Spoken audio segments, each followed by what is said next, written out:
Oh yeah, we're talking about the state of, I guess, the state of podcasts and TV and Content in general. content in general, not even including Trump's, Yeah, it's 5 seasons of that Only Murders bullshit. in the Building. They Wow. finished season 5. It's currently airing.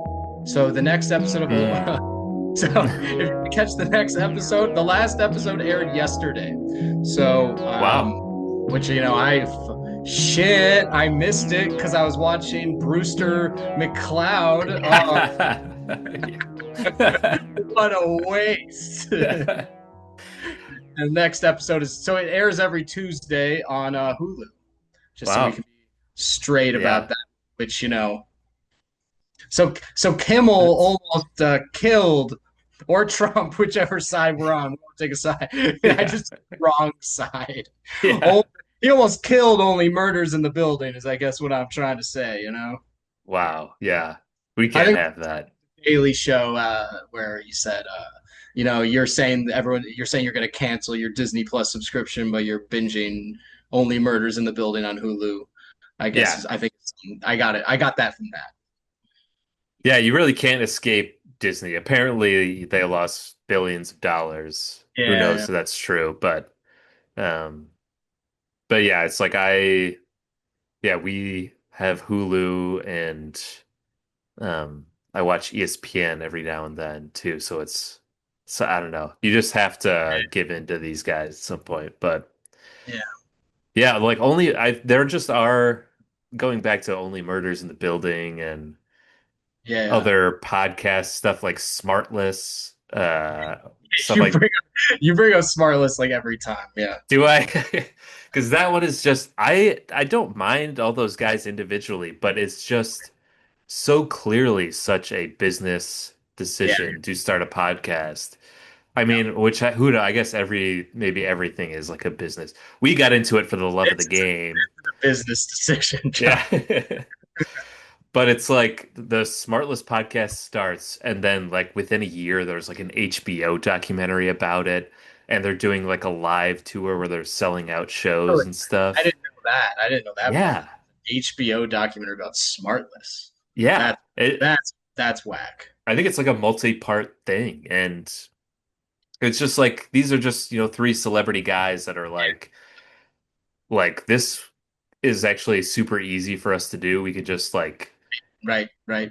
like once a week or twice a week, just meet and record this for an hour, hour and a half, and then we'll make a bunch of advertising money off of this. And we don't have to like build up Passive an audience. income, so we don't have to Yeah. do a bad acting gig or whatever. I mean, which in that case, good for them, power to them, but also do as people guys who ingest a lot of podcasts and know about the podcast community, maybe like stick to niche ones that we respect. Yeah. We can say that the general public doesn't necessarily need smart lists, you know what I mean? And it can Yeah. maybe contributes to the over that there's too many choices. You know what I mean? Yeah. Uh, I've listened to one episode of Smartless. It was the Paul Thomas Anderson episode, and that's just because I will Hmm. listen to anything with Paul Thomas Anderson on it. But I could tell I Yeah. got the vibe from it from there what Smartless is kind of like, and Yeah. uh, There's stuff like Only Murders and that and Ted Lasso and yeah, I couldn't with Ted it's Lasso, and that is no. like super super popular, Oh my super God. I super well thought liked. Yeah, I thought that was honestly one of the worst shows I've seen was Ted Lasso. And I love Jason Sudeikis same. Yeah, and like soccer. European soccer. Yeah.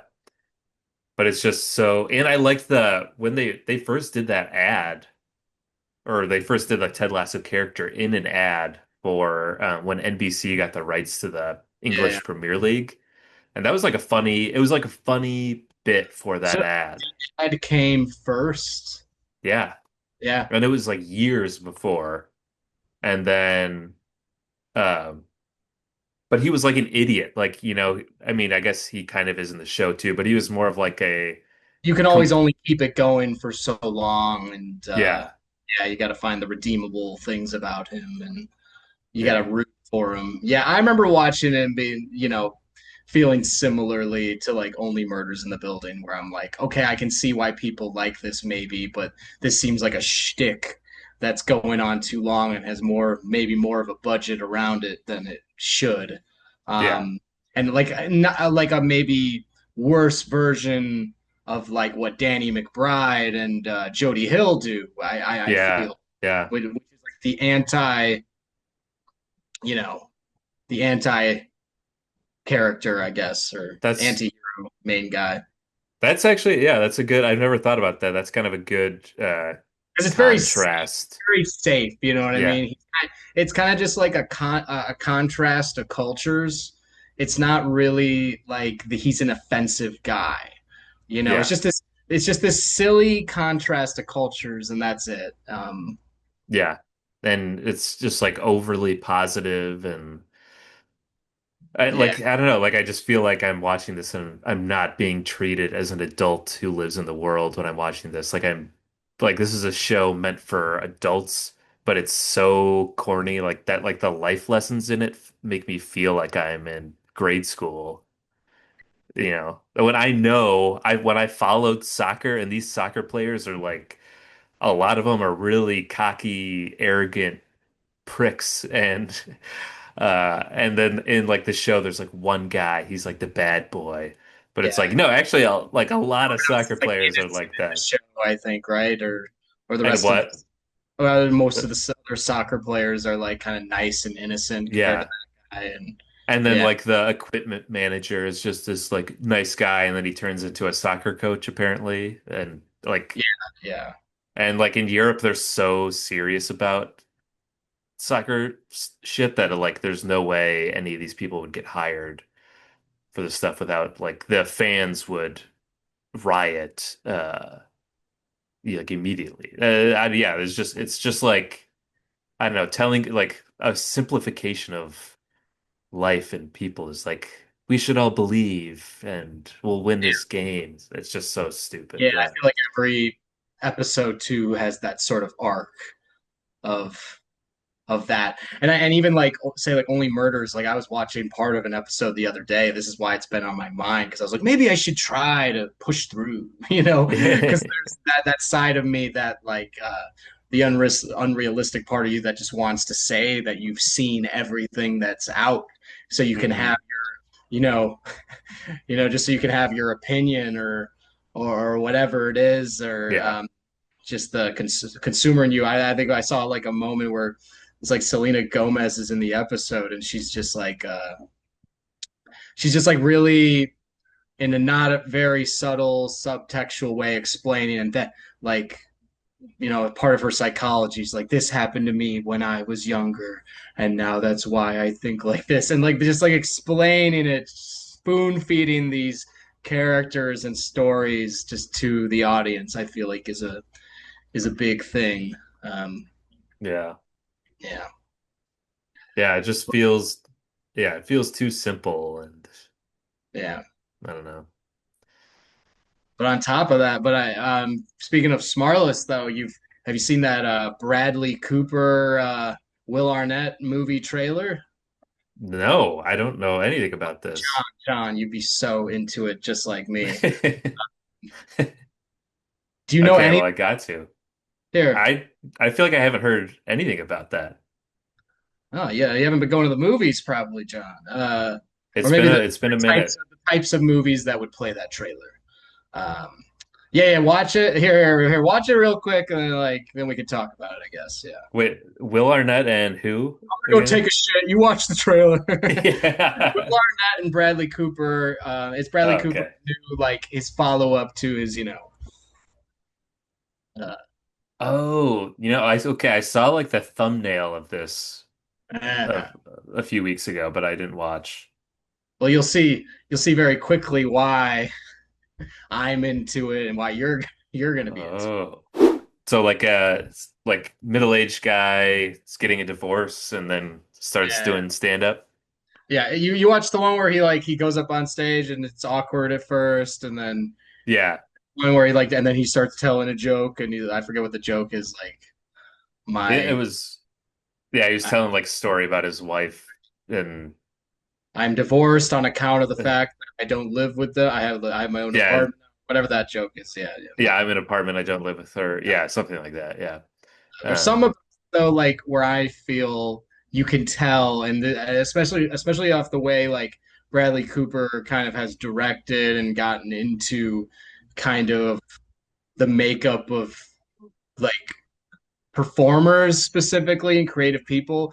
You can tell also in that one scene he's trying to capture very much like the rhythm of comedy, it feels like, and like it's like the movie's going to really follow the rhythm of comedy and the art of comedy. And I so that's what I mean, yeah, on paper the rest of it does seem kind of like, oh, that could easily be like a shitty, like, I don't know, like midlife crisis, like comedy movie, or something like that. But I don't know. I have a feeling it's gonna be very like immersive about what doing stand up is like. I feel like Cooper's like probably been very obsessed with it or something. yeah. Yeah, it's interesting. All of his movies that he's directed have been about people in like the live entertainment, live or Exactly. Yeah. performing arts. That's Now the he's doing word. Yeah. comedy and at the cellar. I think Yeah. he's sick. Yeah, I feel like this is a great year for movies so far and still like this week Paul Thomas Anderson has a new movie coming out. Yeah. Yeah. Um Like every time, and maybe it's because like can be a cynical person, and we certainly get cynical on here. oh, cynical cinebums, yeah.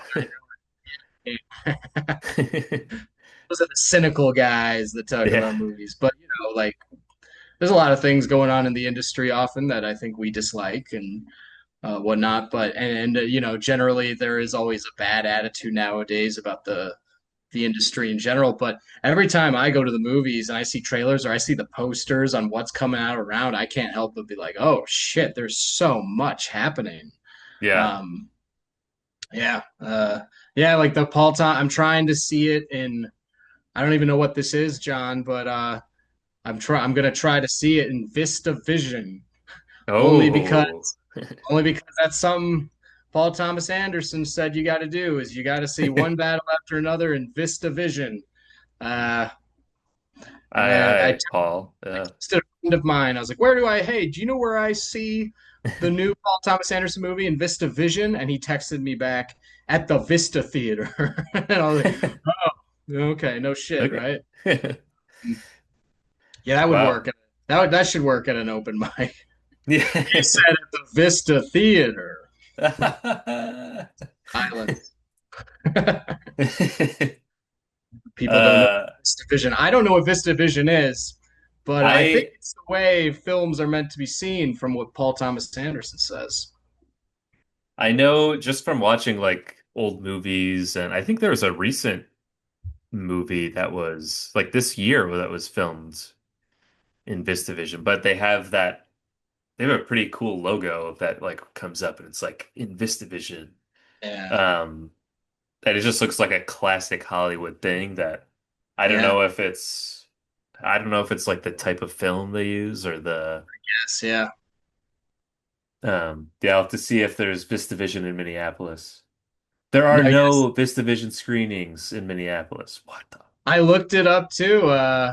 And I was talking to my brother about this too, where apparently there's only like a couple of 70 millimeter IMAXs in the whole country. There's one in New York. There's one I think in LA, in the one at AMC City Walk in LA. I think is the only 70 millimeter IMAX. Wow. Yeah, like apparently That's kind of Chicago. crazy. I don't know the exact stat, but apparently Chicago doesn't have any 7 millimeter, 70 millimeter IMAX, which is wild. Yeah. But Wow. like, so you can see one battle after another this weekend in 70 millimeter IMAX, but I'm gonna take it another level and see it in VistaVision. Ooh, wow. Yeah, Jealous. because Yeah. I deserve that at least. I love. You've earned it. Yeah. Yeah, I work hard, but yeah, I mean, and also you hear nothing but great things about One Battle After Another. Every critic thing you Yeah. hear. Um, David Ehrlich, I think of IndieWire, said it's the best movie he's seen. Uh, in he said a A couple couple of weeks. decades. Okay. Best movie I've seen today, and the Yeah. other movie I watched was Get Smart with Steve Carell, which actually is a great movie. So So yeah, that's that's saying a lot. that is saying a lot. Yeah, so there, One Battle After Another. Obviously, I'm gonna try to see that as soon as possible. Um, been doing some of my Paul Thomas Anderson rewatches in preparation. Uh, Nice. I'm also happy that Criterion has Punch Drunk Love because I would like to rewatch that film and it's not anywhere else. So that's another good reason I'm happy to have Criterion. Uh, And Magnolia, which yeah, those two. I've been I wanting to rewatch that. only Yeah. a couple months ago, Hmm. I was yeah, if I had Criterion, I didn't have to rent it. But yeah, Magnolia is a great rewatch, of course. Well, and also, I mean, we can, as we get into our topic for the day, we can bring up Magnolia because that's very similar to our, what we're covering today. But just in other movies, I'm excited for. I'm very excited for both Safdie brothers joints coming up. I'm very excited for Smashing Machine, Benny Safdie's movie, and then Marty Supreme, Josh Safdie, and Ronald Bronstein's movie with Timothy Chalamet. Yeah. Yeah. He's I don't know if back. I don't know if you know if I've seen either of those trailers, John, but uh, I've seen the trailer for Smashing Machine. I think I've only seen like the poster or whatever for um the others for Josh Sapte's Marty Supreme, yeah, Marty yeah. Supreme, yeah. Yeah, I haven't Marty seen the Supreme trailer. trailer is very good. We're in another moment we're All talking right, hang on. Yeah. every 5 minutes. and Just I'm me just with like, my I'm like, right, right. hey, looks good. It's good. Oh, looks pretty good. Yeah. I'll probably see that. Yeah.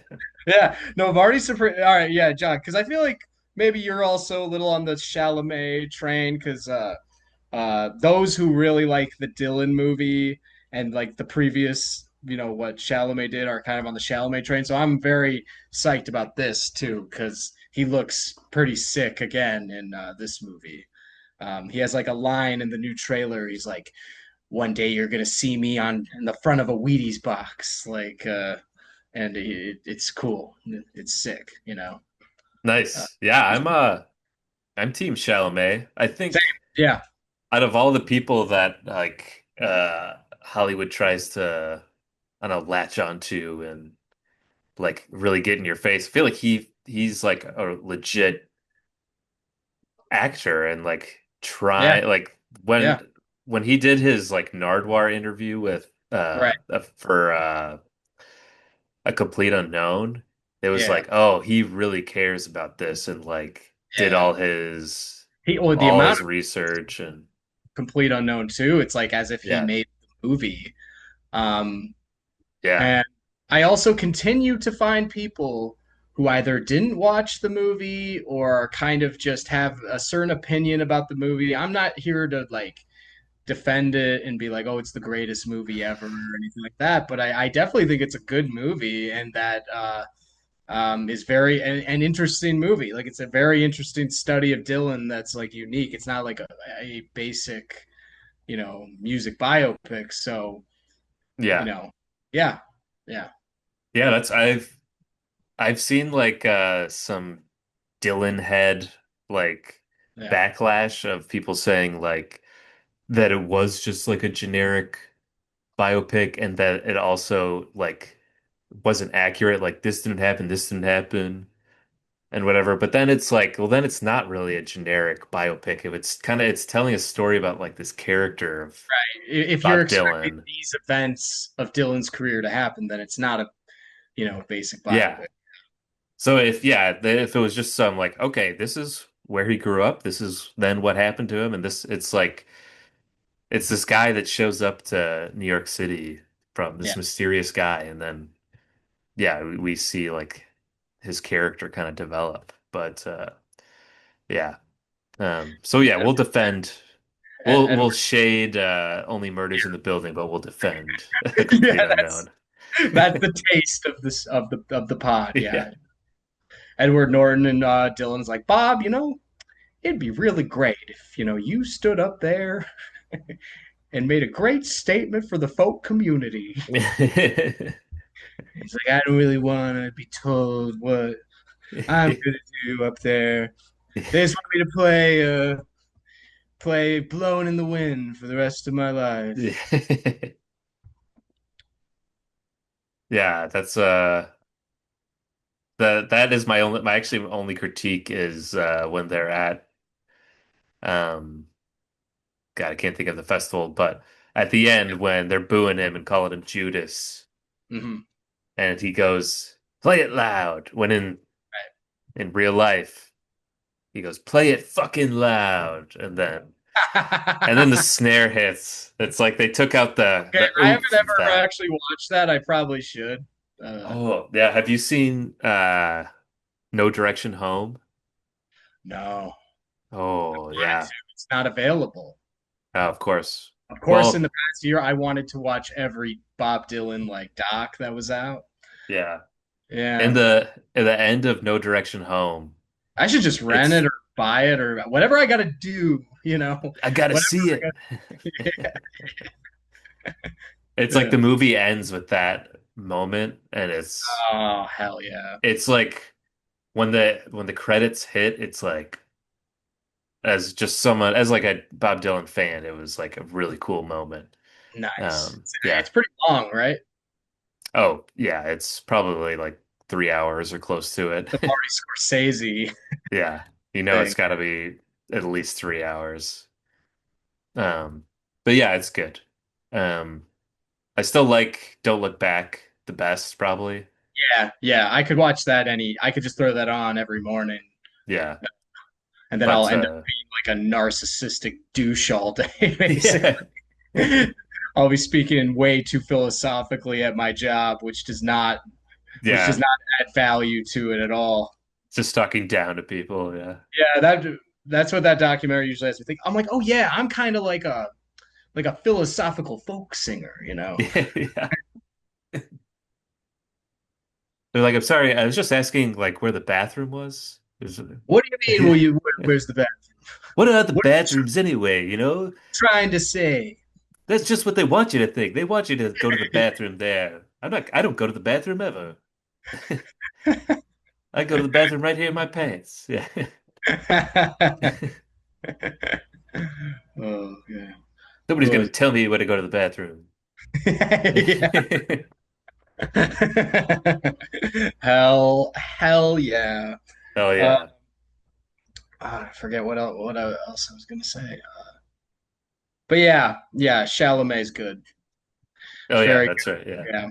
That's um and I think Marty Supreme looks really great. And uh I don't know if you saw the press conference of Smashing Machine, but like Dwayne the Rock Johnson has that moment where he's like talking about like how grateful he is to be in that role and like how it's like such a fresh new thing for his career and how hard he tried. Like so, The Rock is not someone I've usually like rooted for because I'm like, why he doesn't need me like to root for him. Like he's Yeah, killing he it. has it all. Yeah. But I think since he's like kind of doing a new artistic undertaking, and that for him, it's like a big milestone because he's kind of been in, popcorn, you know, throwaway movies for a long, long time. He's kind of Yeah. looking. Yeah, I didn't realize that maybe he's looking to be respected in another light. Didn't know Yeah. if he was that type of guy or I didn't know. Yeah. That's I, cool. Yeah. I don't. I don't know, all right. Uh What to think about? yeah, I'm excited about the new Knives Out as well. Oh yeah, yeah. Apparently, I wasn't as I think like most people, I wasn't as into the second one. Second A little disappointed, but this new one just premiered recently, and it's there's been a lot of good things one. Buzz. said I mean, about yeah, it. It's got a good cast.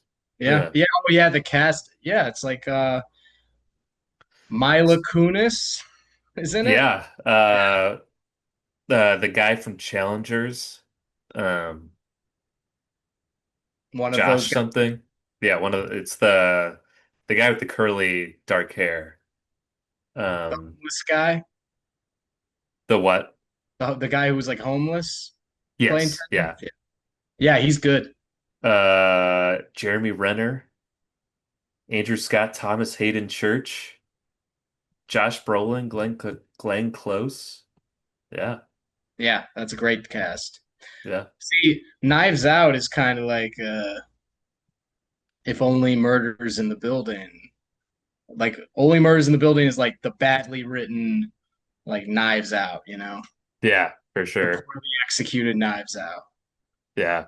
And it's kind of like the whole thing that it's like a podcast that they do too is Yeah, yeah, yeah, yeah. it's I like I do remember that's when I fell out of the show. It's like season two, and Marty Short's like, I'm starting a podcast, and you're just like, wow, I can't believe what I'm I can't believe what I'm watching right now. But so here's what really is going on, guys. Enough distractions, enough procrastination, enough satisfaction. I don't know why, but that word just fits in right. Enough it satisfaction. just felt right. Yeah, enough, pleasuring ourselves. We're here to pleasure you guys and the movie That's watching right. community. Uh, John and I, I decided to get Criterion again because John was on Criterion, and now we both have Criterion. So, look out, people. We're Uh, about to be coming at you with so much more insider knowledge yeah, and yeah, Hollywood history and filmography. Yeah. yeah. It's really giving steroids to the Cinebums. That's like Yeah. it's like taking candy from a baby. It's like steroid. It's like if you gave steroids to someone who wasn't taking steroids, like one of those good athletes who's natural or something like that, but then suddenly you gave him steroids. That's like us. Yeah. Yeah, and Because we're so already really smart and yeah, know a lot, but now just imagine clearly, clearly. how Yeah, much more yeah. smarter we'll be. Yeah. And you might have been talking shit. The haters might have been talking shit.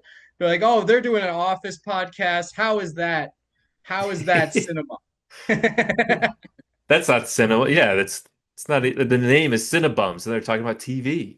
Yeah. Yeah, yeah, like kind of how we did earlier, just like a few seconds ago. And talked about sports. Yeah.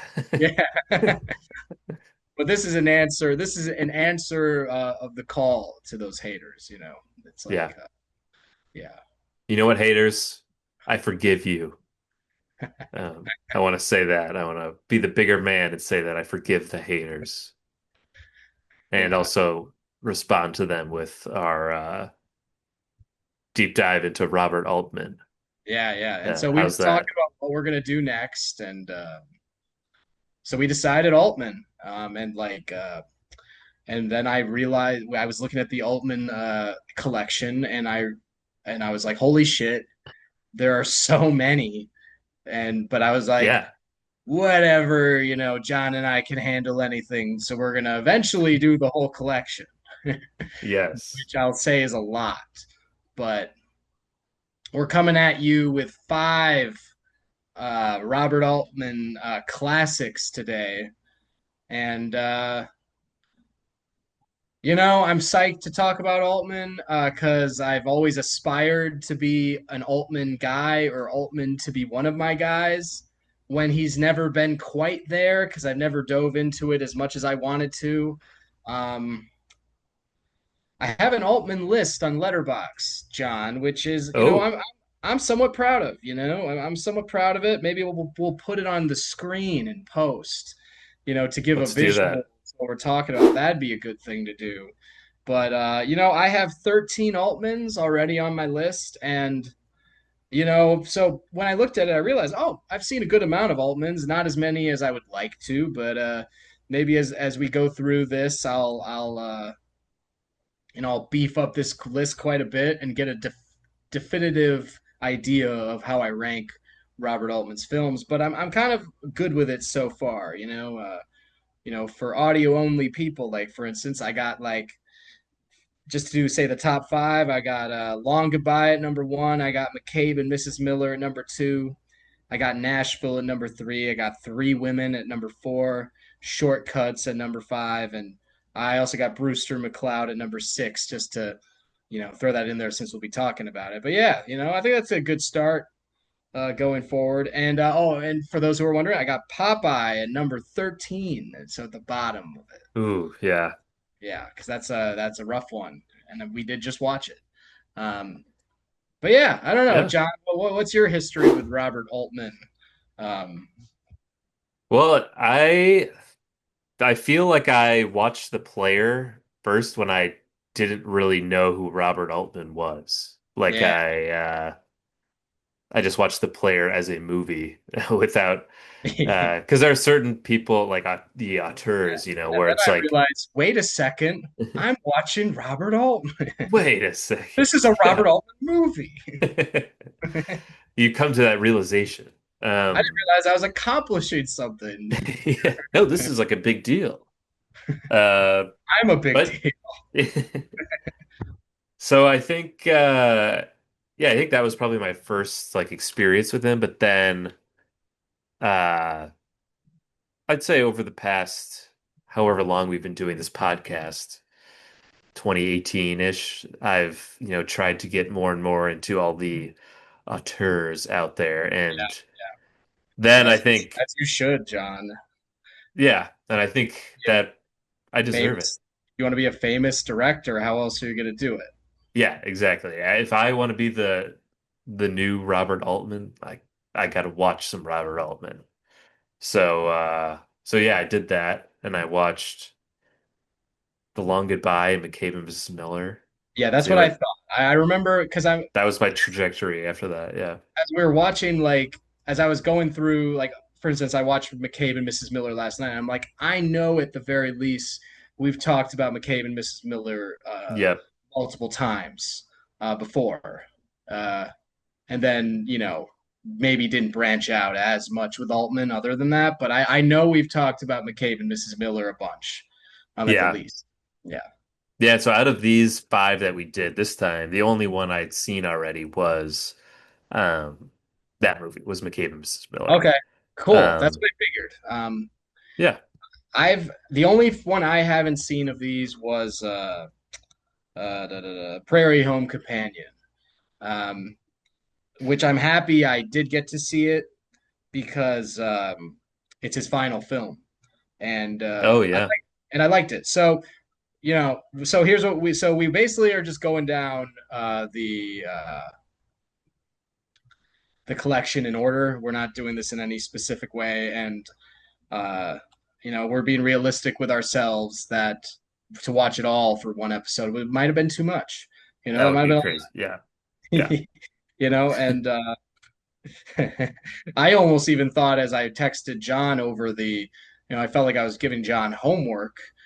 I was like, all right, John, you're gonna be able to watch all five of these. They're all kind of long. Nashville's almost 3 hours. Like, are you gonna have to ignore your wife, for a lot of that time, or These what are would the you? sacrifices you have to make Yeah, but like, when I you're in mean, marriage. Yeah. do I have to give John an excuse to Just no, let's ignore watch the all of nag? them. Yeah. Ignore the nag, I could do all of them if you want. Yeah. Tim Yeah. Heidecker. Tim Heidecker's like, I call her the nag.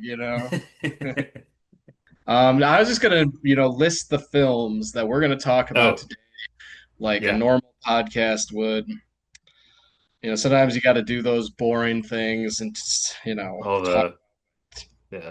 You got to talk do about business. talk about what you're going to talk about. Yeah, pay the bills.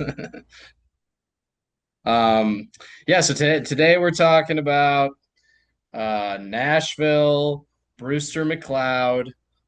See how much I'm enjoying this. Oh yeah.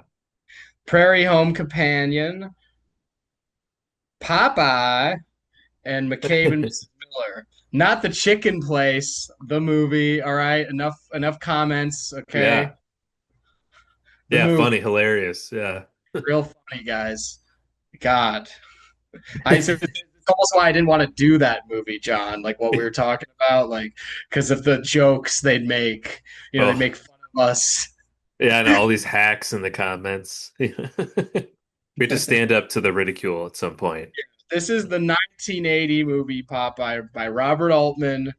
It's very respected. It's got Robin Williams. It's Shelley Duvall. It's created by Disney. You know, whose stock is currently down, but it's not. It is not the chicken place where you Stock know. is up there. Yeah, yeah, but yeah. Which one do you want to talk about first? Let's start with Popeye. Start low. Go high. Yeah. Yeah, I honestly didn't know about Popeye the movie until Robin Williams died.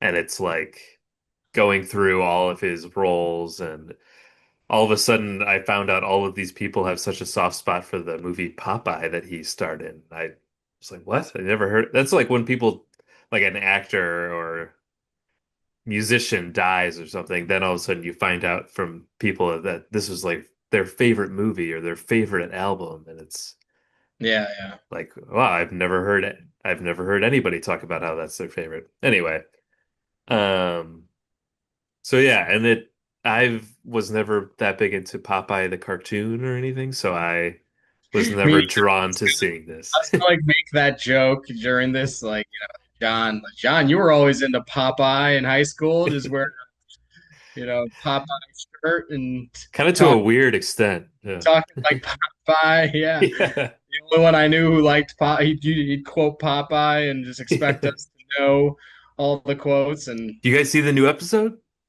You yeah, guys see the yeah, new Popeye last night? Yeah. and I know you and Carly watch Popeye in the mornings, and wear your overalls and go as Popeye. And is her name Pepper? Olive oil. Olive oil? Not yet. Olive oil. Goes Popeye and Olive for Halloween. And just yeah. That's my life. Yeah. But yeah, it's kind of like when you said you don't care about Superman when you like Oh watch yeah. and you realize it. That's what I realized watching this. It's like, yeah, I don't care about Popeye really at all. Yeah. I I like cartoons, but I like the um I don't know. There's just certain ones that I've watched growing up, and like of course now like I'll still watch The Simpsons and stuff, but if I wasn't really into it as a kid, and it's like more meant for kids, I don't know if I'm gonna get into it now as an adult. Yeah. Um so yeah, what I did like about the movie though is that the town and the people felt very cartoony, Right. and Try to do it. They try to do it. yes. Whether it Yeah. works or not. Yeah, that it was at least like I liked the quirky town, and I thought the sets were all very cool, and I guess apparently they still have all the houses and buildings from the set still in this town that is kind of like a tourist attraction now, so that's interesting. But yeah, that's pretty much it. I didn't really like the music that much, and Yeah. I didn't like Robin Williams' performance. I mean, I don't know if you can blame him too much, but it's just like apparently all his audio had to be added in post-production because you couldn't hear him, and I still felt like I I didn't understand a word he said the entire Yeah. Yeah. thing. And yeah. I am Um what I am, what I am, what I am. yeah, yeah. As yeah, it just got to a point that it wasn't even like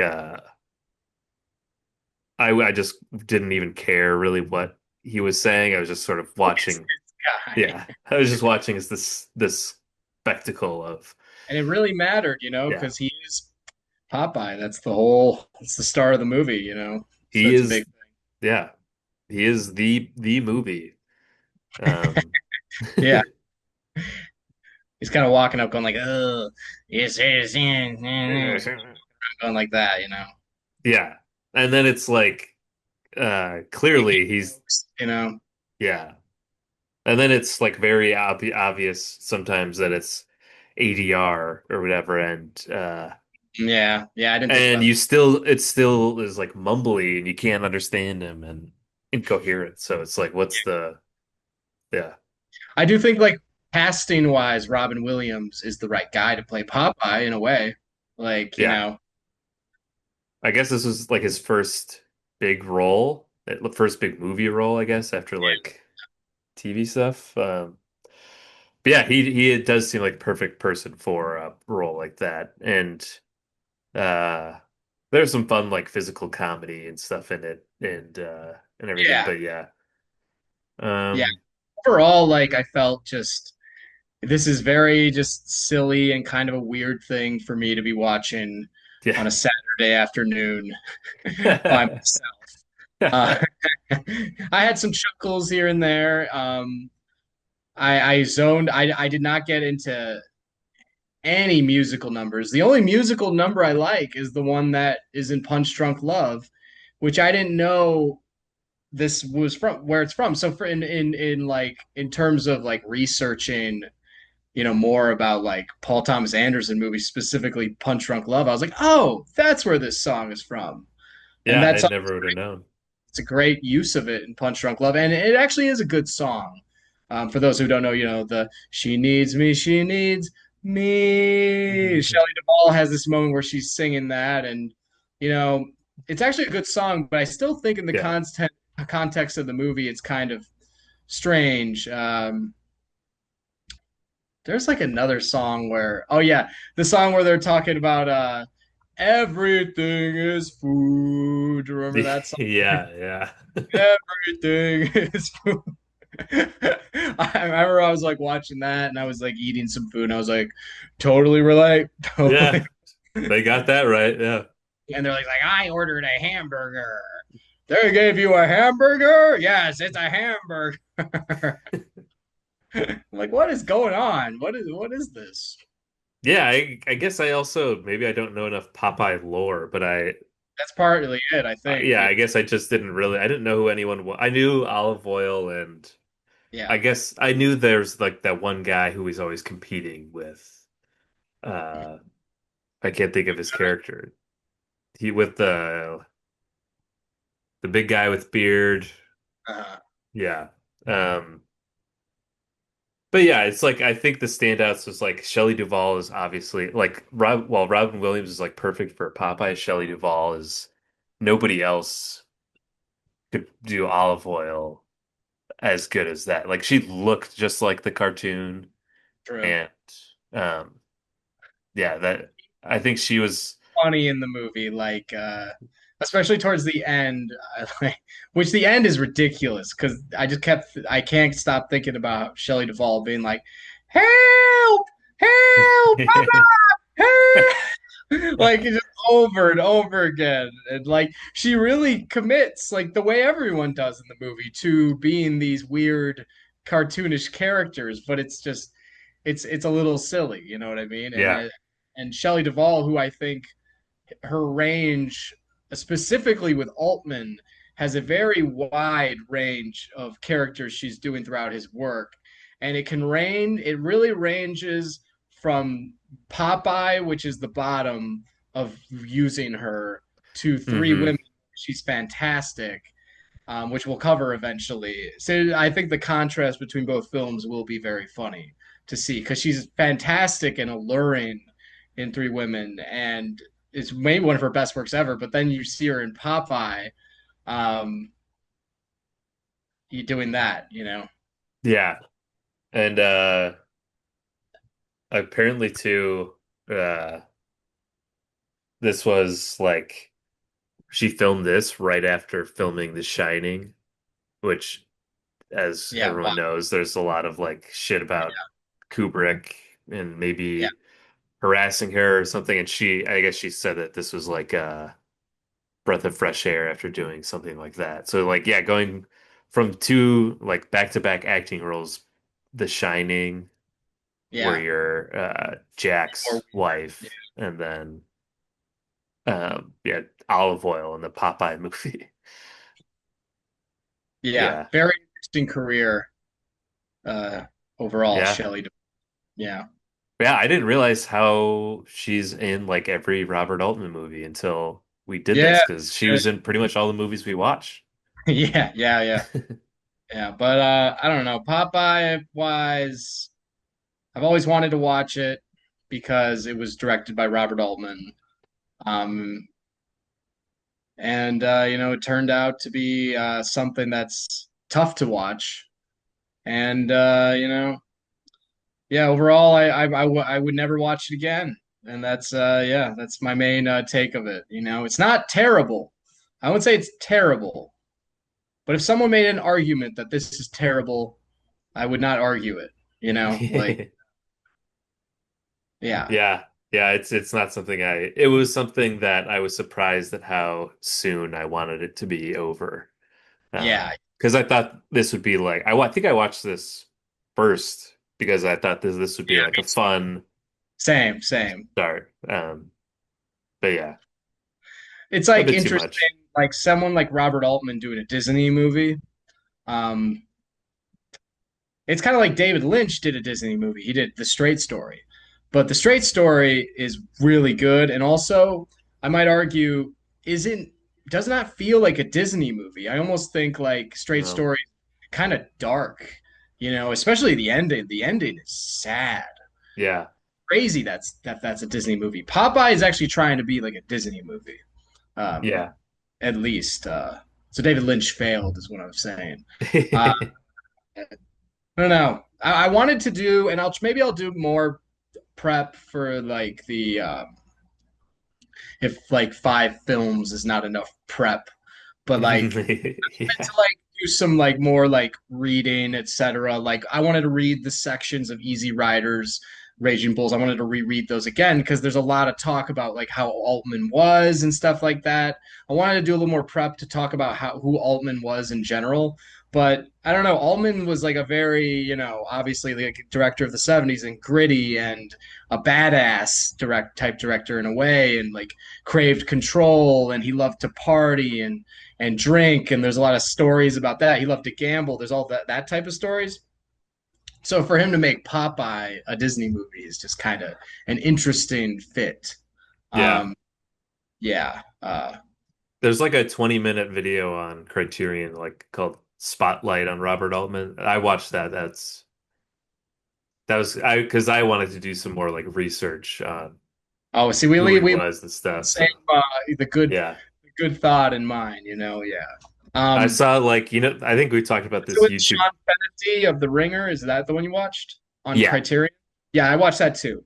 Okay, yeah. That was helpful for me. I interrupted you, but did you also watch the? There's one called the Altman Apartment. Did you watch that one? Oh no. Oh, check that out. Oh, John, don't Oh. run. Yeah, Is it on Criterion or is that like YouTube? well, yeah, and I think you'd like it because you're into this type of stuff Okay. like that. You like nice places. Oh, of Yeah, course. yeah. No, I but like like nicer things. the Altman apartment is really, yeah, it's these two guys walking around the Manhattan apartment. It's really cool. Um, just a very unique apartment. Okay, cool. I'm They gonna talk about the parties there and you know sick. the Hell yeah. drinking, the women. They don't really talk That's about yeah. it. No. God, my dick sucked over there. It's funny. I like okay, this is what I was gonna say. I forgot. But we've talked about this like YouTube channel called like James Whale Bake Sale or something like that. Yes, James Whale Bake Sale. Yeah. And there's like, oh, Quentin Tarantino on Robert Altman. And so I like watched that. And apparently Tarantino hates Robert Altman. It was just like a 5 minute video of Tarantino trashing Robert Altman, just calling him Okay, like, I've never seen that, but I want to now because boy, yeah, that gets me fired up. yeah, you should watch it. He's just talking about um watching like McCabe and Mrs. Miller and thought it was just like the worst movie ever. And he talked about, I guess he said he watched it again later on and he liked it more, but I think he got like this like special print of McCabe and Mrs. Miller and like gave it to Richard Linklater. And then I was like, oh, I can totally see that Richard Linklater is a Robert Altman Right. guy. Yeah. But then yeah, Tarantino was talking about how like he liked him, but he couldn't stand like McCabe and Mrs. Miller, and there was one more too that he mentioned Wild. that it was Um, just like this is just bullshit or something. Yeah, it's caught me off guard. I mean, I'm sure he has plenty of reasons, but He yeah, I kept don't know. calling him like, or he said that Warren Beatty directed himself in McCabe and Mrs. Miller because That is what they say. Yeah, that Warren Beatty was very frustrated by McCabe and Mrs. Miller and the he loose direction on the. okay, that's it. Okay, yeah, because he said something. He just called him like a stoner Altman that he was just Yeah, high all the time, and yeah. yeah, But that's why he's great. You know, yeah, that's what I'm exactly. saying. You know. um, Respect. Yeah. so then you have like Paul Thomas Anderson, who's kind of like, I feel like you could almost put Paul Thomas Anderson fans and Tarantino fans in different camps. You know what I mean? Um, and different levels of character and intelligence. You would almost argue coming from the PTA camp. Um, yeah, and PTA Ullman is like his guy to a degree. Um, and you see it very much. You were talking about maybe rewatching Magnolia earlier.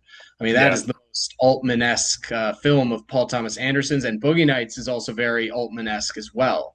Uh, and that's all I don't know, I have much more of a point to it than that, but like Paul Thomas Anderson is very influenced off of Altman and the way his films were structured, such as like specifically like Nashville, Shortcuts, like the way Brewster McCloud is structured, um, etc.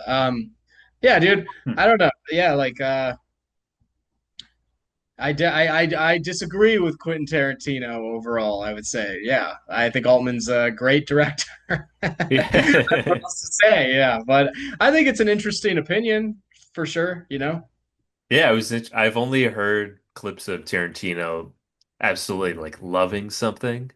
Yeah, So I don't think yeah, I was prepared. I was expecting him to like talk about all his favorite Robert Altman movies, I guess. But right. yeah. But he mentioned McCabe and Mrs. Miller and Brewster McCloud. I remember that. So Those are the he's ones he he didn't like. yeah, he said Brewster McCloud was terrible. And it was right after I watched it and I really liked it. See, like hating it. If you had a take on it, I think Brewster McCloud. We'll get to it. Is a classic in a Yeah. way. And like, when I first saw it, I was like, oh, this is so my thing.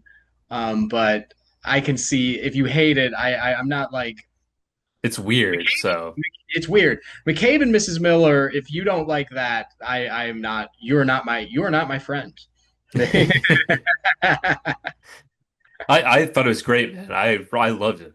I loved yeah. it. Yeah. That's the movie I'm gonna show like my future like the women I date. And I'll be like, if you don't like this, fuck you. There's the door. Yeah. Yeah.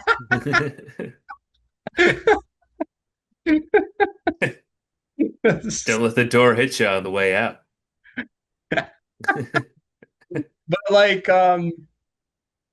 ah, how do I transition out of something as funny as what John was just saying? That's what's hard about. Well, If you want to know what's hard uh, about doing a podcast with John, oh um, man. uh, I'm pretty sure I saw. As then I have nothing to say. Yeah. There's a James Whale bake sale clip, I think, where I don't know if you've seen this one, where Tarantino's talking about Brian De Palma, which of course is the opposite of Altman, and he talks about De Palma, and he's like, De Palma was my guy, De Palma was my guy, like and then he uses this metaphor, which I love. I think it's hilarious, where he's like my Bob Dylan or something. That was Brian De Palma for me. Like that I think that metaphor is That's hilarious so to show funny. how into movies Tarantino is to say that De Palma was his Bob Dylan. Yeah, that makes a lot of sense. Yeah, it does Yeah. for Tarantino. Yeah. Um, yeah, but yeah, interesting opinion by Tarantino. Like we used to talk about westerns a lot on here. I think, but Hmm.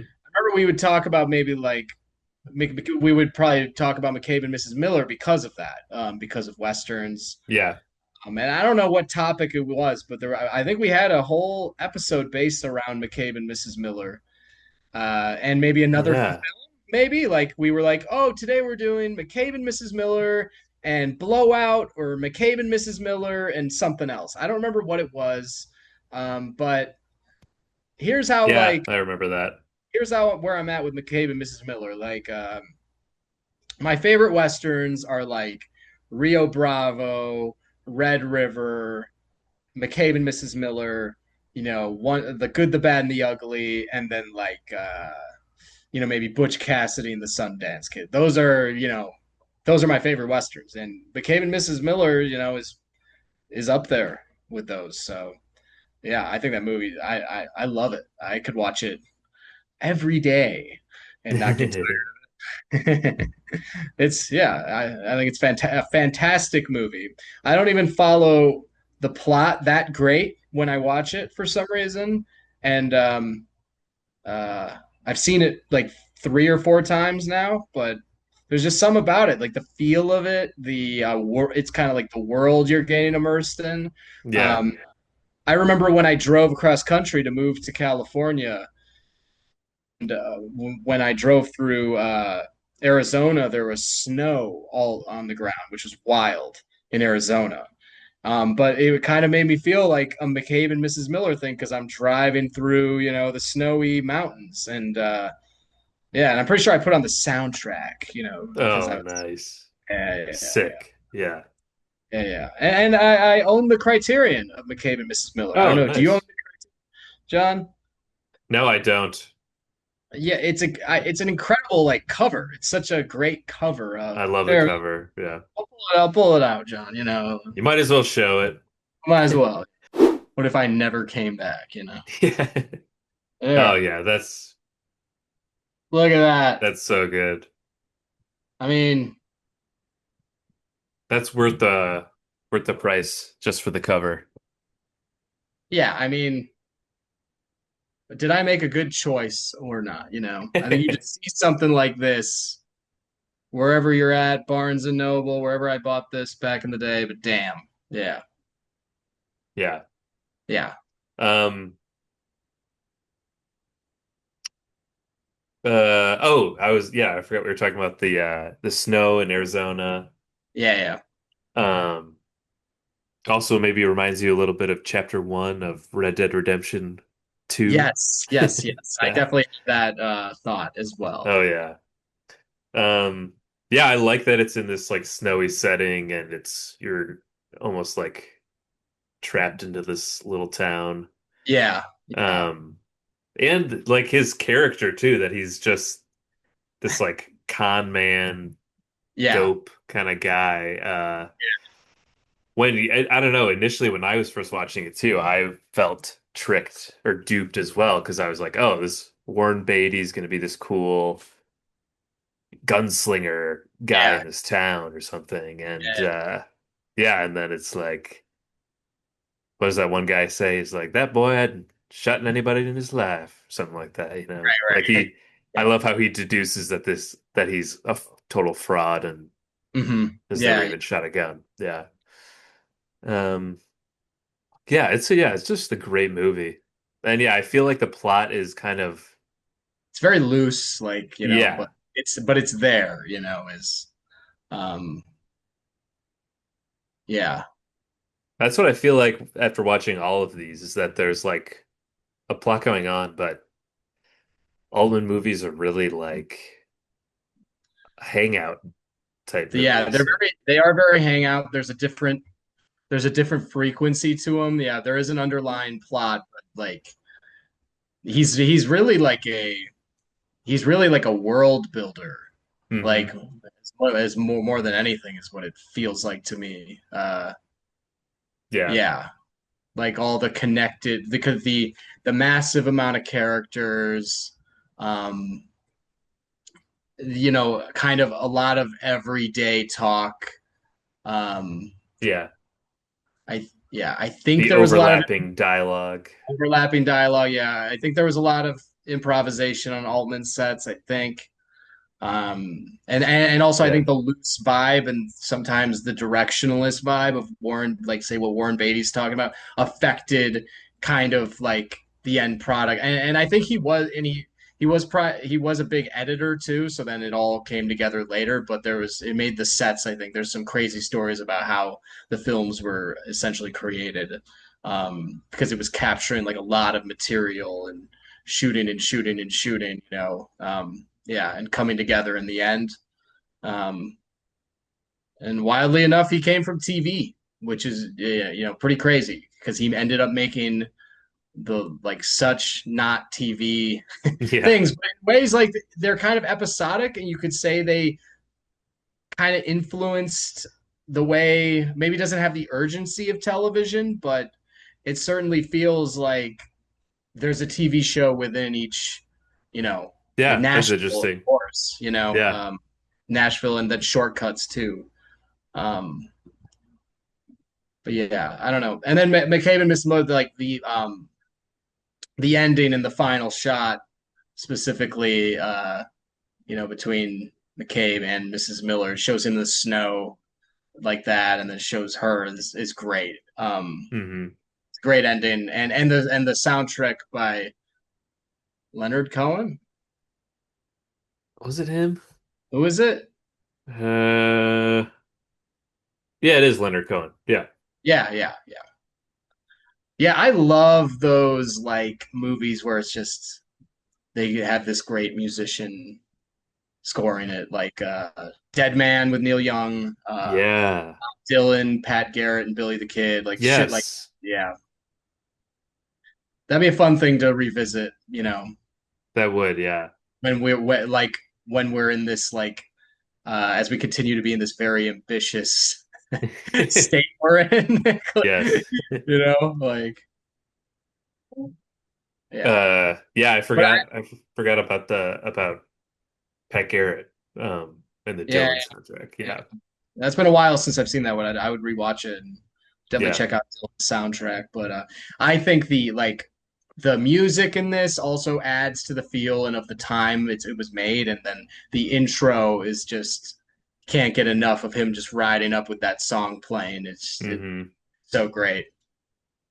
Yeah. The music is always good in all of these except for Popeye, I guess, which is the one I said Yeah, I didn't like. But yeah. besides that, like obviously Nashville and this Prairie um Home Companion, John Prairie C. Home Reilly, Companion. Woody Harrelson singing together. Yeah. Yeah. Um, Um yeah. yeah. Yeah, What do you he's think, got some John? good needle drops. Yeah, he does. Yeah. I was gonna ask like westerns wise, John. You like where does this rank on your westerns? I feel like when we did my Western list episode a while ago, it was Yeah. probably on there. Which I don't know if my who knows if my Western list would still be the same now. Uh,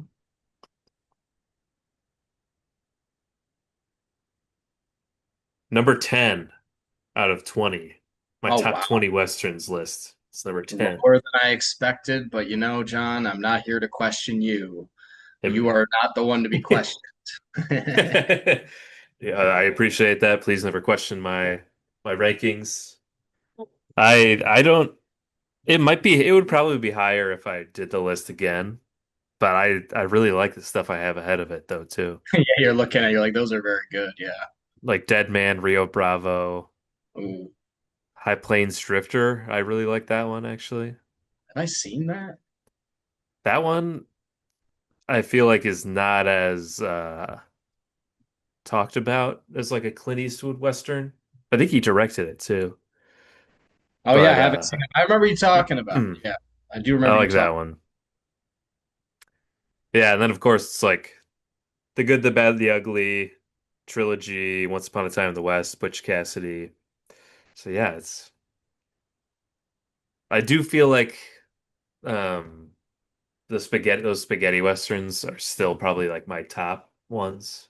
They're hard to beat in a way. I Yeah. think there's a part of me that's always kind of trying to go again. I'm like trying to fight with that mainstream-ish idea of like them being the ones, you know what I mean? Because Yeah. like I'm like, no, my favorite is not the the Leone trilogy. My favorite is Rio Bravo and Yeah. uh, Red River, you know. Which Yeah. part of me is being honest and part of me is not, you know. Part of me is full of shit.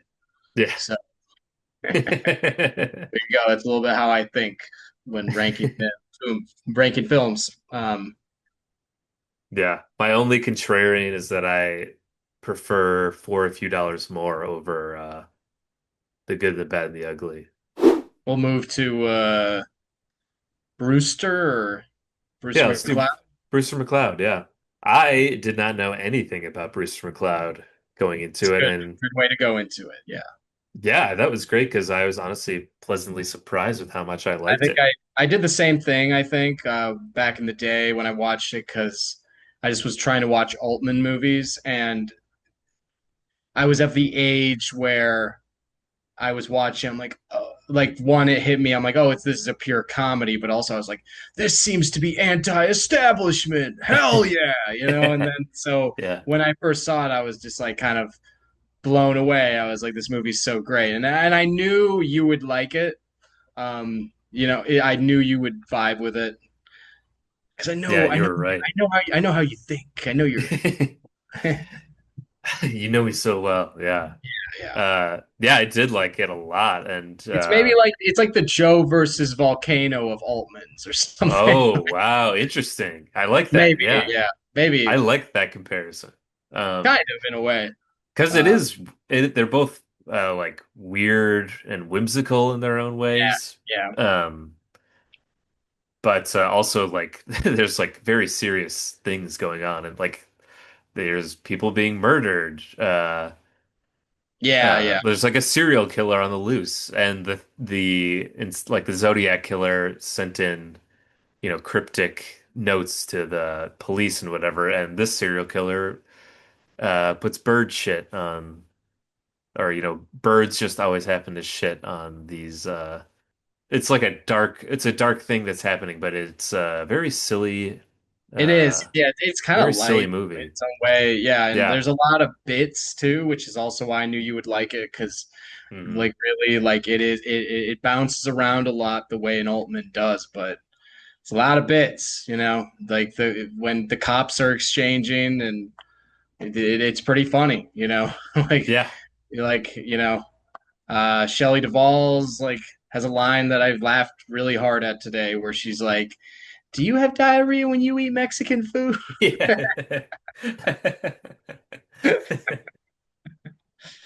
Yeah, that's so great. It was just everyone was like a character, Yeah, yeah, and it's fun. very Yeah, specific. Yeah. And like when if like it first really was starting to get weird, not first, but was picking up speed when he's like in his lair doing like pull-ups and he's just this like little yeah, yeah, skinny yeah, dorky looking yeah, guy yeah. and then that girl just loses her mind Right, right. at it. And that was really like when I was like, okay, they're really going like all out with Yeah, yeah, yeah. this weirdo shit. And then I was starting to like it more. And yeah, then like the mysterious woman who's like so demanding of him, and she has Yeah, the yeah, angel wing scars, um and he's just this like he's like Pete Davidson. He's just getting all yeah, these yeah, yeah, ladies. yeah. True, true. Yeah. Yeah, no, and I don't know, the whole overall feel to it, you definitely get the vibe of like, just it's a product of the countercultural movement, and that like, it's a movie you could see like, under the influence of whatever your thing of choice is, and it would enhance the experience, or watch it with a group of people and just enjoy it. Yeah, I could just, you know, Yeah, it I could very much see myself doing that one day. yes. I could see myself watching this with another person next time. Yeah. Yeah, it's that's what I liked how kind of blatantly open the certain commentary was that it's like this guy is in the zoo, he's like saying every single slur, offensive slur you can call someone and just Yeah, being and he's awful like the wife at the end when after he's killed, she's like happy and she's like moved on and doing better and like their son too like they hate this guy, everybody seems to hate him so it's like that's what adds to like the lightheartedness of it is that yeah, the yeah, the people who are getting killed you are fine with it yeah, which is weird to say but yeah, yeah, yeah. No, that's true. There's so many little things to bring up, like even at the beginning, the job he has, how he works for that one guy who's doing like yeah pickups. that guy was hilarious actually the Yeah, that wheelchair was guy yeah, yeah the wheelchair guy was killing me. and watching him roll down the hill Yeah, to is wild. just Yeah, that was so funny. Yeah. yeah, yeah. It's almost like a little like sketch comedy movie in a way. Yeah. I don't know if you ever seen. Do you ever watch a Robert Downey Senior movie before? No, I haven't. Oh, you'd like them. They're kind of like very artistic sketch comedy movies. You Okay. know. Yeah, yeah, Interesting. Yeah. yeah, Um, yeah, it really is. It really was like sketch comedy, especially with all these yeah, like yeah. yeah, that everybody, all the characters were very much sketch comedy I characters. don't know if we're watching MASH eventually, but I felt that a little bit like MASH Yeah, it's in is a the comedy. Yeah, as a comedy as well, and it's very enjoyable too. It's not like as bonker wild. It's not like this. They're not maybe not totally comparable, but mhm. this is pretty wild in comparison. But MASH is funny too. That's what I'm trying to say. Uh, Yeah, it's also in the collection, so we will get to that. yeah, but yeah, yeah. I think this movie is a very beneficial rewatch always, and it just because it's most importantly because it's kind of just fun. You know, Hmm. yeah, and I felt like when I was watching, especially during the opening, like where they're singing the Star Spangled Banner, I felt like okay, this is the kind of because there's a lot of things in the world to be unhappy about with the country and etc. right now. When I was watching, I'm like, okay, this is a good movie to be watching. Like these types of things, like these countercultural, like these kind of we're calling out the establishment movies that Yeah. were being made like a lot at something like this, or even a face in the crowd or something like that. Is a good thing to put on right now. Yeah, dude, I had that same thought. Because I watched another 70s movie on the in the Criterion Collection, The Parallax Parallax View. View. Yeah, I've been meaning to watch that. I've had It multiple was good. friends ask me if I've seen that movie. I'm always like, no. And then It was they'll good. ask me again the next time. They'll ask me Yeah. again the next time. I'm like, no, I still haven't seen the Parallax View. But Nice.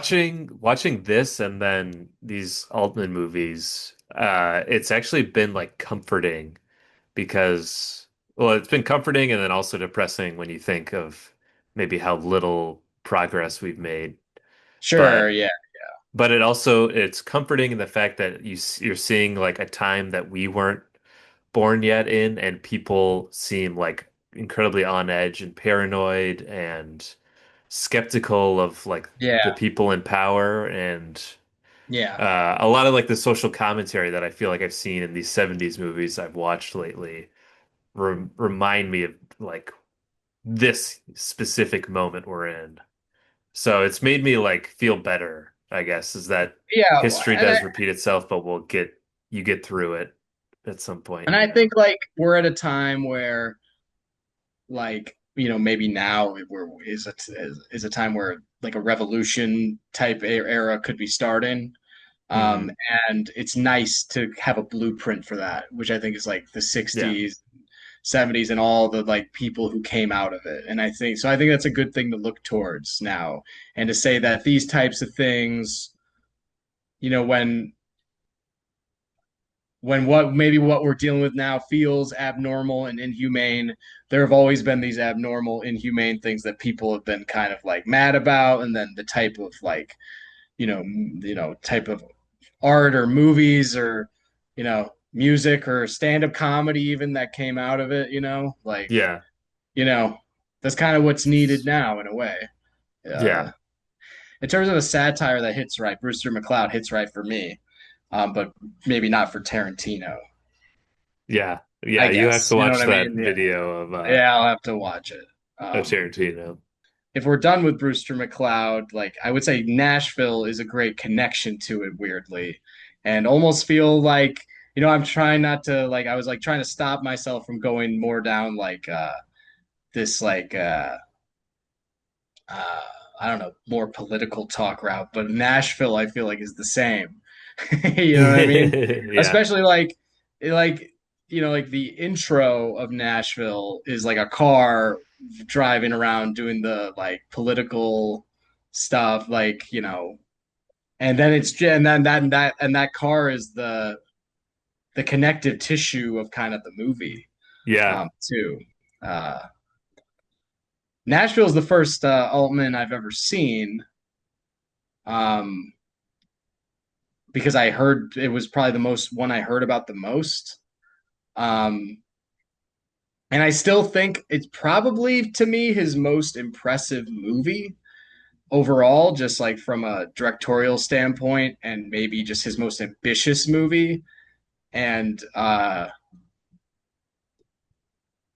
like I don't know, there's some about it. It makes you feel the end of Nash. By the end of Nashville, usually I feel very a mix of feelings, but I always feel very free by the end of it. And Yeah, and yeah, I don't know. I think there's nothing like there's too much to talk about in it. Also, I didn't watch it this time because I told John before I didn't get to it. But yeah, great music, so many great characters, so many great moments. Yeah,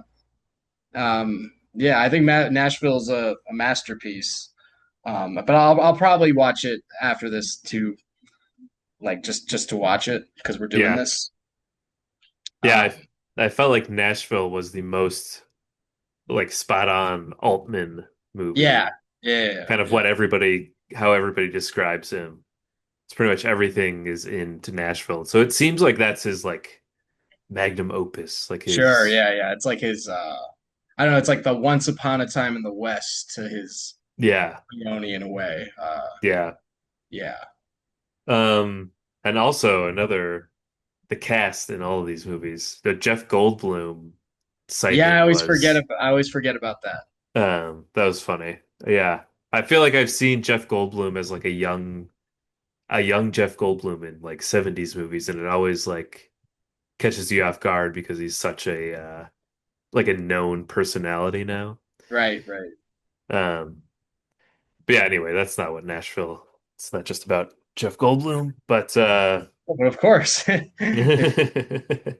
Um but yeah, I really liked Nashville. I thought yeah, I thought you'd like this one too, just the vibes overall. I know it's yeah, long, it's long and relentlessly long, and you're like, oh my God, I can't believe how much material is in this thing. And yes, that can kind of hurt the it could definitely hurt the motivation to watch it. You have to be yeah, in a ambitious mood to watch it. I can't believe thinking this that I've actually watched it multiple times and like because I wanted to get more out of it. But I do think it's worth it. Um, Hmm. I do just overall think it's worth it. But I know it's relentless that it just Yeah. keeps going on and on, you know. That's But where I did yeah, find myself like just sort of surrendering to the vibe of it. And yeah, you have I to, yeah. I can't tell you too much about like each character or like uh the, Yeah, what are we overall we're not plot, but yeah, we're not gonna like break down like this and yeah. how they weave in this and then it comes in here. Yeah, no. But yeah, it's an interesting like slice of America in this time, Yeah, and yeah. even include like there's always these like with Brewster McCloud too. It's like kind of the subtle um underlying like including the current cultural and political climate is like Yeah, yeah. subtly in there. Like as the candidate they kept showing was like the replacement party, which I feel like is only really around like in the Nixon around the Nixon era. I don't really know what that is, but I feel like I've only heard about that from the Nixon era of like US history. But yeah, so it's all just like stuff that's going on right in that time. And Yeah. that's just sort of like in the background going on while you're meeting all these characters going through whatever they're going through. Right, Uh, right. Yeah, and I like that. I just like that juxtaposition, you know, because it's like it's macro and micro in a way, because you're kind of getting very intimate with these characters, but then there's the underlying overall like, you know, political and like anti-establishment thing too going on, and then the music that kind of has the spirit of that. So like in that way, it's doing so much hmm. so much stuff that I like overall, and not very into like personally always into country music, but I like it in Same. Nashville. I like it in Nashville. It works for me in Nashville, probably because I just get swept up in the spirit of the movie. And also I like old country music. I'm fine with old country music, but if you're a friend of mine nowadays and you play a country song on, I'm not happy. Not a happy, Yeah, especially one that's modern. I can I'm also not that big into country, but this is like the country that I can at least like Yeah, listen to. I can get into this. Yeah. That's not just like the commercialized country pop that's all about Southern culture and stuff that I don't vibe with. Let's pour another shot of whiskey. Yeah. Oh, everybody in the bar's getting tipsy. Oh yeah. If you listen That to that, if you listen to that song, your music taste is just like whack. you have the lowest of low of music taste, you know. Yeah. No, I definitely judge people harshly when, I hear the type of it doesn't just have to be country, but the type of country that they listen to as Yeah. well. No, yeah. Um, Like I've heard some that I'm like, this is atrocious. It's like, I pour another couple beers and I pour that. And it's just, I'm like, oh my God, dude. it's just like I feel like there's some of it that's trying to be self-aware about like being a redneck and being Yeah. country, but then Yeah. that's like kind of hacky at this point. Like it's been done so Yeah. Yeah. much that it's Yeah. like, are these people the same ones that are like, oh, I love my bacon, like bacon wrapped everything, like bacon is like the Yeah. greatest food ever. Um, And I feel like there's something about these country songs which say like in Nashville, there's like kind of a down to earth quality and a grittiness and like more it's closer to folk when say mhm. the country we're talking about that we're complaining about is closer to pop and it sounds really polished and so there's like I think that's one of the differences maybe. I thought I read that Altman had everybody write their own music Oh, for their parts, which I thought yeah, which I remember very cool. um I wasn't sure initially if I would was going to be into the music that much, and then I was like reading up on it while I'm watching, and then I was like, oh, that's pretty cool, and then it made me more interested in like in the songs because they're actually written by the people performing them and stuff. So, No, yeah, it's I thought that sick. was cool. Yeah. And I was a little disappointed, John, that there's no Hey Jude in the film. Yeah. Oh, how can you not? I mean, what? 1975, everybody's still reeling and the Beatles break up. Everyone still likes Hey Jude. Yeah. Yeah. You just have one moment in this movie where it's kind of a little more down to earth and kind of more about small town America, and you have all these probably real Nashville artists, but then just at one point it's a stadium and McCartney Yeah. just comes. You know what? We get the only way we can fix this is with McCartney. And yeah, and then That's what separates this from a five-star film. yeah. Yeah, this they should have brought back the Beatles for this movie specifically. Then it would have been good. But because of that, it was not good. They had So bad Nashville, ratings. it was Nashville. That's when we decided to get back together. It was Robert Altman. He got us together. Yeah. Um,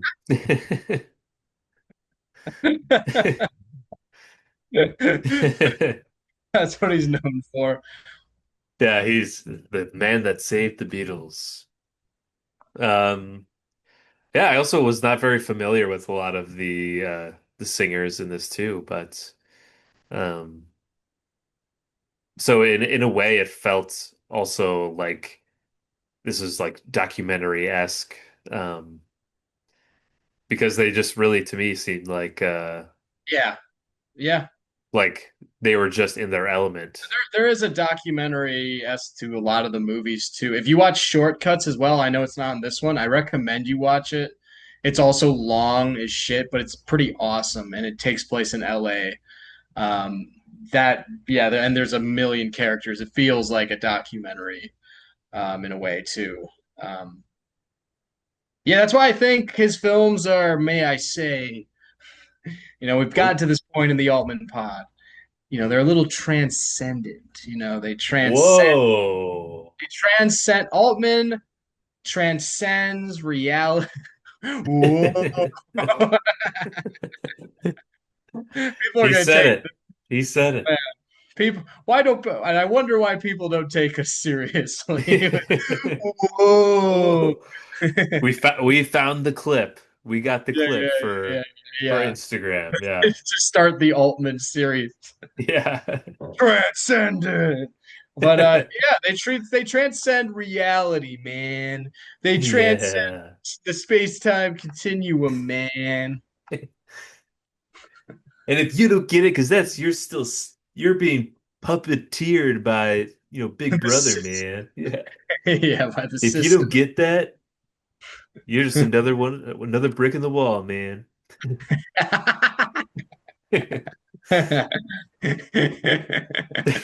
Another brick in the wall, man. I don't know. We're talking about Pink Floyd now or something.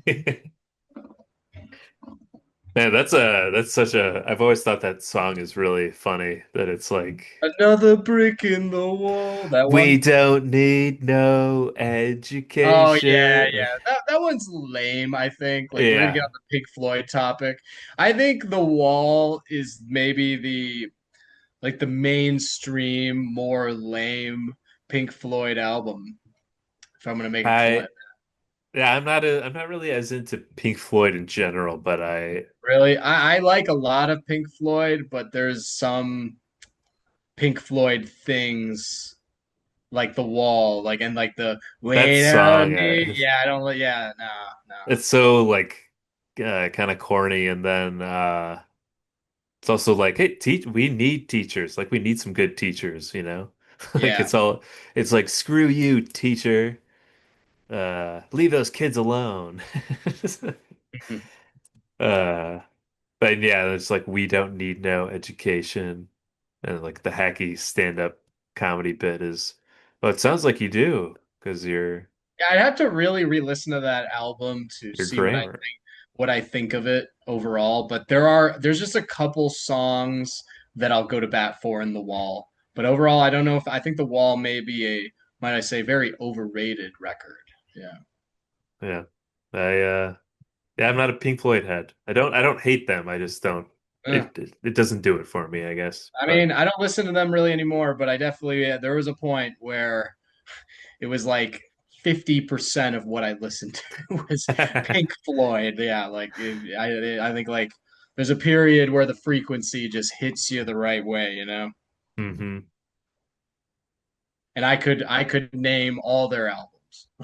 Like and I could rank them the way I rank we were ranking the westerns earlier where I was like, I'm like I think it's Wish You Were Here, then you know, Animals, Dark Side of the metal, Moon. metal. Yeah, yeah, of course that one. And then metal, obscured by clouds. I like knew like Yeah. I even knew I could reference metal and obscured by clouds and yeah, Well, should we speaking of rankings, should we I know you went through yours a little bit, but at the end of each of our Altman episodes, should we like rank the alt. recap our like rankings where they stand now, you know? Like we'll put yours up on the screen Just of the earlier. ones we talked about. Yeah, or they can be each of our personal lists and then as like we're adding new ones where they That's rank a great idea. in Uh, those. Because you yeah. talked about yours earlier and we'll put it So, up on the screen. So well, I guess since I did mine, yeah. So we're just doing yours then, since I like did mine already, or well, I yeah, didn't fully do is that mine. okay? Is that okay, man? No, you only like you've talked about like your top You know, five, but you didn't do the whole yeah, yeah. thing. I didn't really do it the justice it deserved, is I Yeah. guess what you're saying. Is like I like you really want me to go in on this Come on, thing. man. We give the people what they All want. right, all right. I guess if we're just including the films that like mainly we talked about, right? Yeah. Yeah. Okay. So yeah, yeah. I'll do mine real quick to give you time, Yeah. McCabe and Mrs. Miller is number two. That is my second favorite Altman as of now. Who knows? Maybe we'll watch something that just where I'm like, oh, McCabe and Mrs. Miller doesn't even come close to what we just watched. That's trash. Yeah. Yeah, yeah. Nashville's number three. Nashville for a while was number one for me because I think I was just Wow. feeding into you know, the Altman-esque nature of it and the fact that it just is so ambitious and so great. So that's number three. Brewster McCloud is number six, which I think is a great position for it because I think I have it behind arguably all the Altman masterpieces. So, and I think Brewster McCloud is great and a fun one of the more fun Altmans. I would not Yeah. consider it quite though an Altman masterpiece. I won't go quite That's there. fair. That's fair. Um, Prairie Home Companion I have at number eight. Um, because I did like it, but it's also kind of sitting. I will also say it's kind of sitting above the kind of lower tier. Um, Yeah. you know, like so. Yeah, and that one Popeye again, number 13. Popeye. Yeah. I even Popeye's have at the it. bottom. Yeah, I even have it below like this documentary called The James Dean Story, which is like kind of a very basic Altman James Dean documentary, which I've watched. Nice. So yeah, All right. what do you got, John? All right. So mine, I'm just putting together now. I don't have my list isn't as flushed out as yours, so I've got seven. All right. Well, Um, you'll get there. You'll get there one day, John. thanks. All right, and I am going to reveal my list as it stands now. Let me double check Okay. that I didn't miss anything. I don't think I did. Um, yeah, okay, so I'm at seven, and my number seven is Popeye. It's also at the bottom of my list. Then after that would be Prairie Home Companion. Um, and then this is where I don't, this might sound bad right now, but Okay. I'd say there's a much bigger difference between five and six than there is like five and uh three I or get, yeah. I get what you're saying. Okay. Yeah, Anyway, yeah.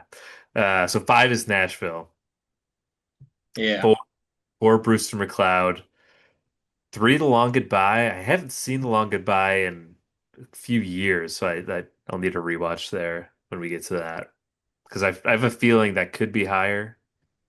yeah. Um, and then number two is McCabe and Mrs. Miller, and number one is The Player. Um, Wow. Okay.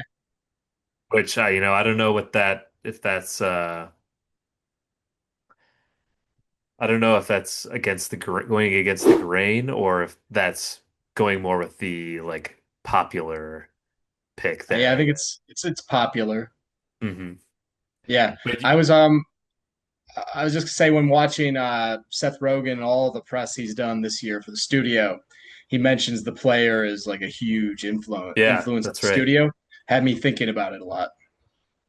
Yeah, that's why I rewatched it recently was because the studio reminded me of it. I think I can see me rewatching the player and thinking it rules. You know, I don't think there's yeah, anything wrong with that. Like I love like a degenerate Hollywood guy, yeah. you know? I'm pretty into that. Yeah. Yeah, and I remember liking it when I first watched it, but it didn't necessarily like stand out to me that much. Yeah, yeah, me too. And I think Yeah. I could use a rewatch of it. Yeah. Yeah. Then maybe that's next on our next batch of Altman movies. Next batch. Yeah, literally. It's like a catering event basically of Altman. Yeah. Um, yeah, you know, and I like Tim Robbins as like a piece of shit in a movie. He's really good at it. Yeah.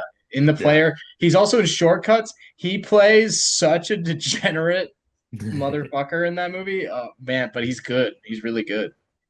Man, I feel like that's like the only one that's not I know. I wish it was on because I here. really want to watch it again. Yeah.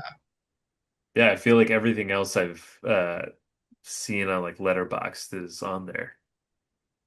Yeah. Yeah, no, it's quite a thing, man, and quite an undertaking we are doing.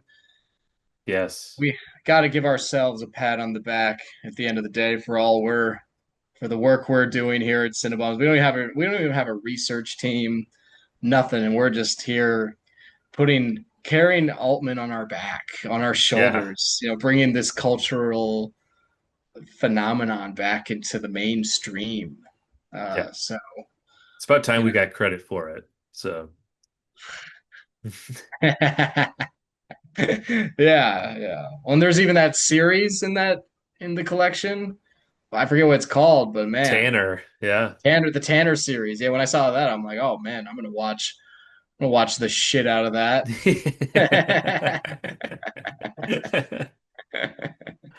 Yeah, I couldn't even tell you what it's about. I'm looking at like the thumbnails. My guess is that it's about a news station. But remains to be seen. We'll find out. Yeah, well, and like everyone, and like you guys will see that John and I are gonna have some as this builds. I think we're gonna the plan, right, John? We're gonna take a break from Altman right away because Yeah. it's We worked a lot, because okay? we're Yeah. sick of it. We've Yeah. had enough of it. But but like it's October, the main reason, and so we're gonna do October things, and Altman. I will say he's great. He's an amazing director, but not very scary. Not a very scary No. director. So it doesn't really fit. I can't even try. It hurts my brain to try to think of how we could fit Altman into October and get away with it. There's just no way. So His we're one gonna have to do weakness. October. We're gonna have to do October. That's my one. Yeah, his one weakness. His one weakness, if I might say, is the horror. Yeah. That's Yeah, my critique, yeah. yeah. Well, Yeah. But that's a foray into our Altman series. We have a lot more to go, but we are not stopping. because as we've said, there's no stopping this train. We'll be back on Altman in November. Yep. We'll probably be back on a lot of things in November. Yep. Maybe we'll do Altman and The Office. Yeah.